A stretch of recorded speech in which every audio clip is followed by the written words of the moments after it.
Hello, fifth grade families. Welcome to our virtual back to school night. Thank you for taking the time out of your busy days to watch this video and get to know some things about how we do things in fifth grade and also get to know me and kind of my expectations and what our plan for this year. All right, so the first thing that I wanted to do for this back to school night is just kind of let you know a little bit about me. So, first thing I would like you to know about me is that I do love teaching fifth grade. This is my second year teaching fifth grade, and I love fifth graders. I think it is the best age in the whole world. I think 10-year-olds are funny, social, creative. Um, I just love that they are starting to have a sense of humor and kind of develop into their own little people, their own little personalities. And I just think that's really cool and special. As far as my personal life goes, I have one child. His name is Russell. He's 2.5. And then I'm married. This is my husband, Demas. We've been married for 4.5 years. Um, Activities that I enjoy doing, I love the outdoors and I love reading. And we love Great Falls. We love the community. We love the culture here. And so we are just happy to be in Great Falls. All right, so some highlights for the year. Some pretty cool things that your fifth grader gets to do this year is one thing they get to do is participate in instrumental. So I think actually everyone in our class this year is doing instrumental, which I think is great. They have opportunity to rent a school instrument, to learn how to play it, and kind of get their foot in the door if that's something that they're interested in middle school and high school as well. And our instrumental teachers are just amazing. So just a great opportunity all around. And I am so excited that your student gets to try that this year. The next thing I wanted to talk about for fifth grade that's really special and awesome is that we get lots of opportunities to work with the fellow kids in our class. So, fifth grade, we start really working on how do we work in groups and how do we work with our peers and how do we cooperate with other kids. And I think that's a really important life skill to have. And so I'm trying to really emphasize that with my class this year is trying to do a lot of collaborative work and kind of teaching them how do we get along with others and how do we share work and all that good stuff. Fun science experiments. We have a really awesome science curriculum. It's very hands-on. The kids get to do things, they get to build stuff, they get to, make things and see, what is happening as we're doing these things. I'm really believer in STEM. I think STEM is really great. I think coding is great. All of those things are awesome. And in fifth grade, we start to just dive a little more into that. So they can be kind of thinking about if science and math is a career path they might be interested in the future. Um, and then finally, another highlight of fifth grade is becoming better digital citizens. What I mean by citizens is how do we interact with people online? How do we work on a computer? How do we become efficient on computers? And this to me is a really important thing this year because with COVID and everything, if we need to go online, I want our kiddos to be prepared. I want them to have devices so that they're able to do their work and internet access and all of that good stuff and be able to, meet with me online and still feel like they're getting a school experience. They're not just stuck at home and not doing anything. They're still learning. Something I think we struggled with in the spring last year was just um, people thinking, school's closed, so we're done with school for the year. And I just want to kind of switch the mindset with everyone this year and kind of think along the lines of even though the school is closed, learning is still happening. And even though school may not be able to be in the physical building maybe sometime in the future, our goal is to try and stay open as long as we can.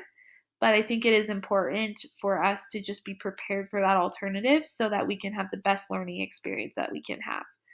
So, highlights for the year. That is that.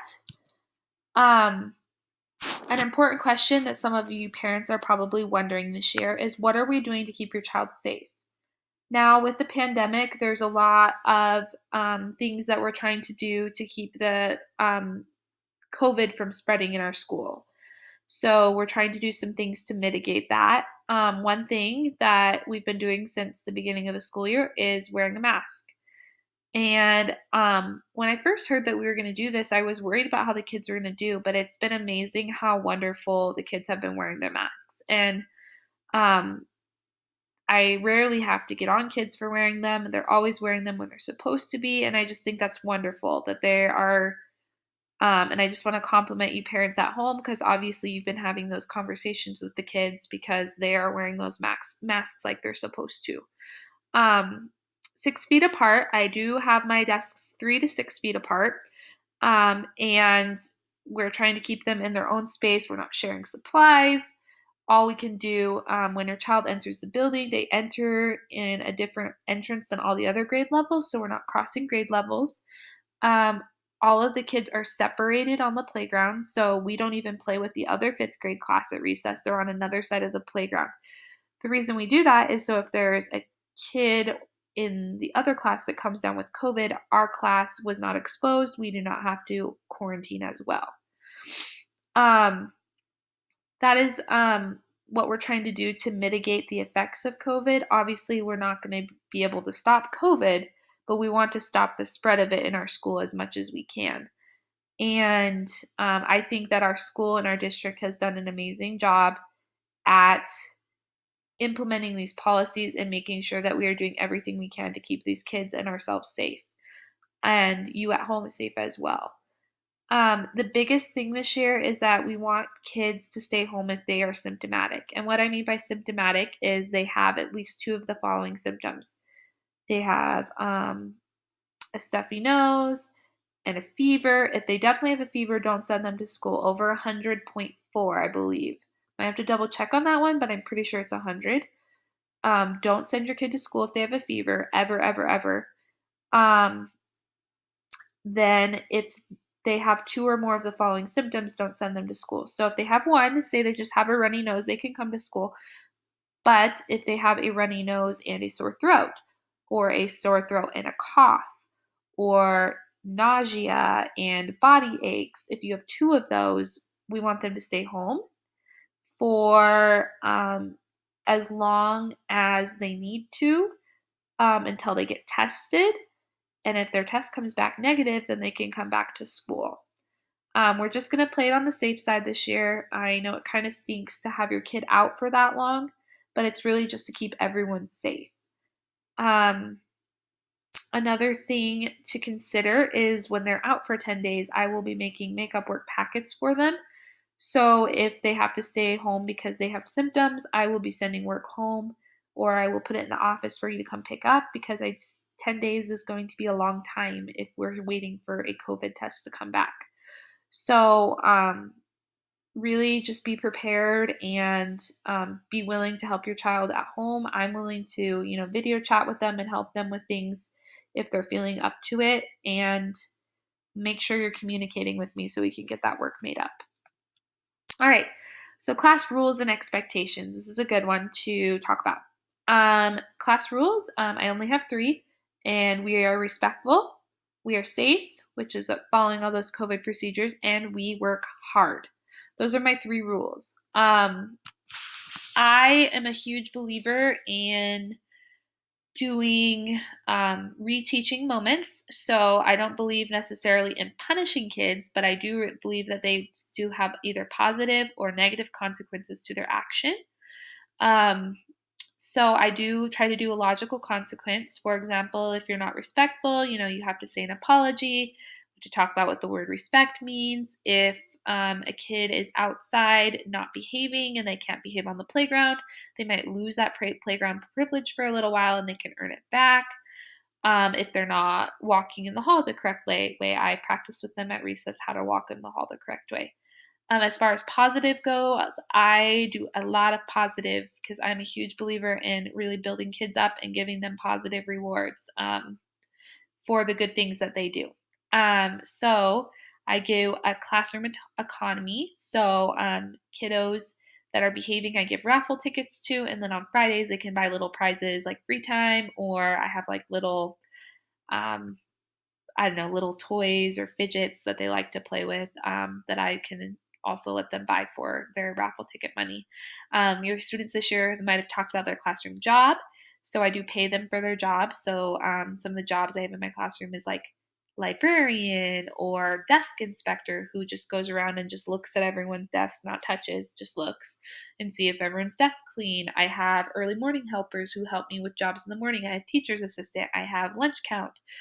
And I do pay for them for those jobs as well. And I think it helps them be a little more responsible and take some ownership of their classroom. And it also helps me out a lot too. So I really like that part. Um, Cell phones. Okay. So I haven't had really a big problem with this year, but it's always good to just touch on it so everyone knows.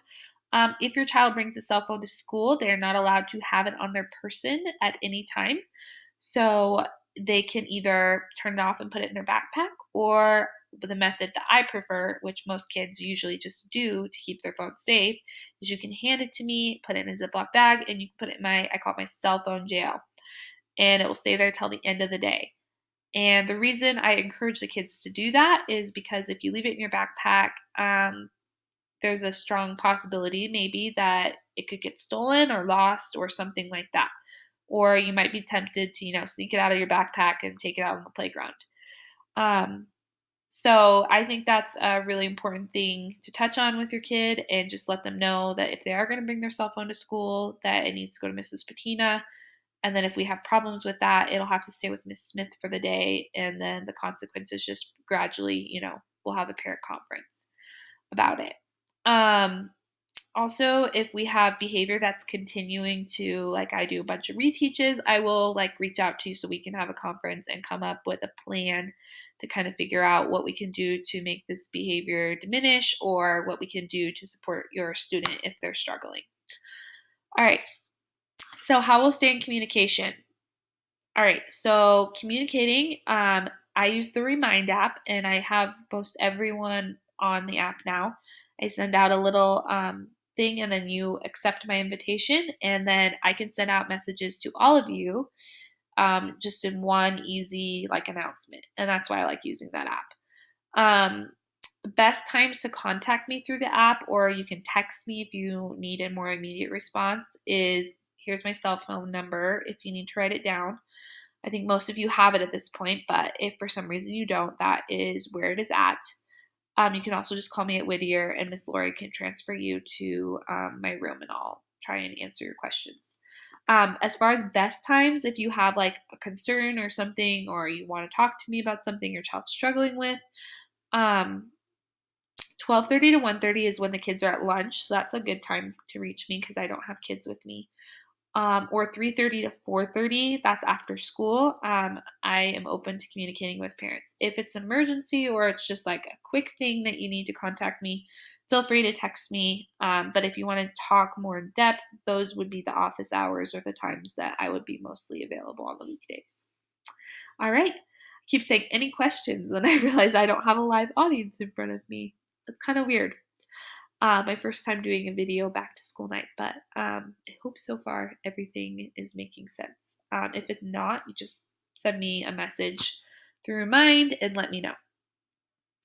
All right, so curriculum. So this is all about what we're learning in 5th grade. So what I love to tell you guys about. So what your kiddo is going to learn and become smarter and a better kid and better student at everything. So first thing is reading. So in 5th grade, I'm a really huge firm believer in letting kids read books that they like of their choosing. So I have a big classroom library, and I like the kids, I let them pick out books, and I do like a lot of reading time, so they get to spend some time reading a book. And I think that that's just the best way to encourage a love of reading, is to let the kiddos read. We do focus on doing lots of intervention for the kids. So our kids that are below grade level, our kids that are at grade level, and our kids that maybe are above grade level, they all have different groups and different teachers that work with them. And it's awesome because they get what they need, um, and we are calling it win time this year, which means what I need time. So, so far that is like really our big emphasis this year, so we can fill any holes that your child may have when it comes to reading because of the school closures, and also math. We are doing math intervention as well. But reading, we focus on comprehension, we focus on vocabulary, phonics if they need it, how to spell out words, are they understanding what they're reading, all of that good stuff. Spelling. So if I ever assign homework this year, um, which I may start giving spelling words as weekly homework, and your kids are all on different spelling lists because I do differentiated spelling. So everyone is at the level that they need to be at. So I have, a couple kids that need this kind of spelling help, and then I have other kids that need other kinds of spelling help, and that's how I do that. And I do spelling tests every 2 weeks, and after 2 weeks, they can move on to the next list if they get a 9 out of a 10. So that is how I do spelling. Writing, I love teaching writing. So before I was a teacher, I used to be a writer. So that's kind of my passion, what I truly love to teach. I love it all, but I love writing a lot. And so we do a lot of writing. We write personal narratives so they get to tell stories about themselves or made up stories that they have. We also do an essay contest on Charlie Russell, so from the Western artist, and they get to write a whole essay on him and learn about his life. And there's like a little competition. It's pretty fun. The kids last year really enjoyed it. And then they also learn how to write opinion essays, so how to express their opinion in writing about a topic. Math. Oh, math. Math in fifth grade is the best. I love teaching math too. A lot of kiddos in this grade, it starts to get really hard. Math does. But what I love the most about math is that um, helping kids to enjoy it, because I think it's a subject that a lot of kids are kind of like really afraid of, or they're not like super comfortable with. And I feel like with parents too, I always feel like that's a subject that parents are most nervous about to help their kids with. Um, Maybe it's not the case for you guys though. And in fifth grade, we teach fractions, we teach division. So we work on long division and doing like big numbers with long division. We do multiplying multi-digit numbers. We do decimals. We do adding, subtracting, multiplying decimals. We do also decimal division. We do geometry, so we teach them about shapes and their different properties. We do some graphing with that.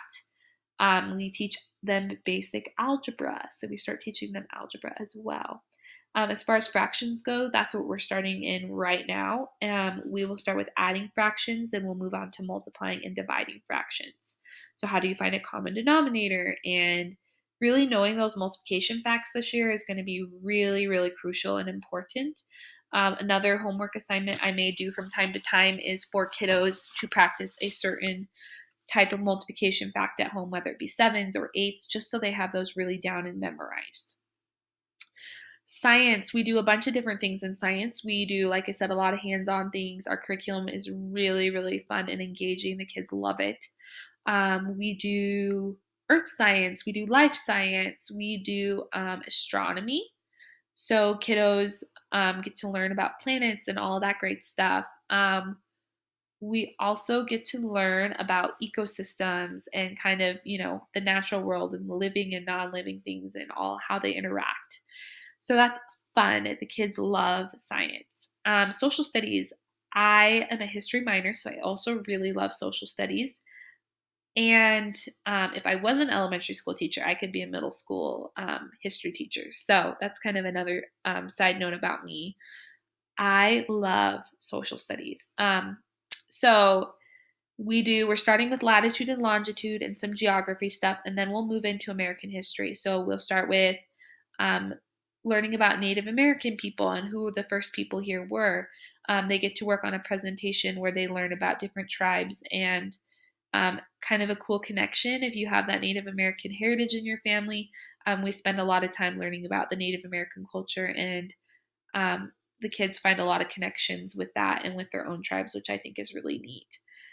And then we move into Revolutionary War and um, the Constitution of our country and our government and how it is run. And then we go into the Civil War and learn about the different battles and kind of what caused the Civil War. And we talk about slavery and abolitionists and African American rights. And it is so fun to teach. So finally, last but not least, we do speaking and listening.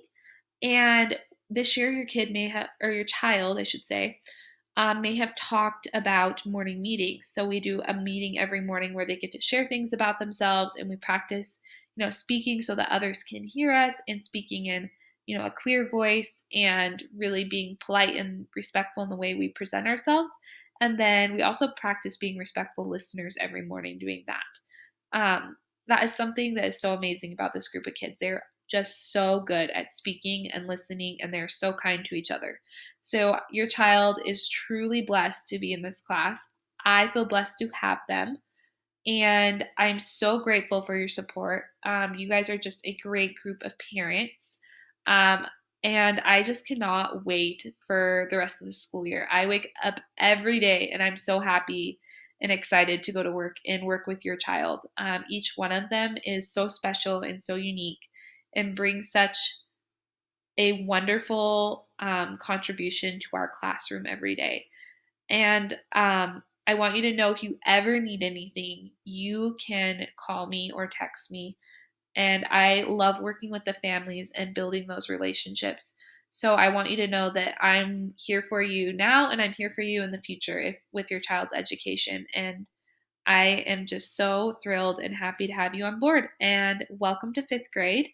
And let's have a fabulous, wonderful year.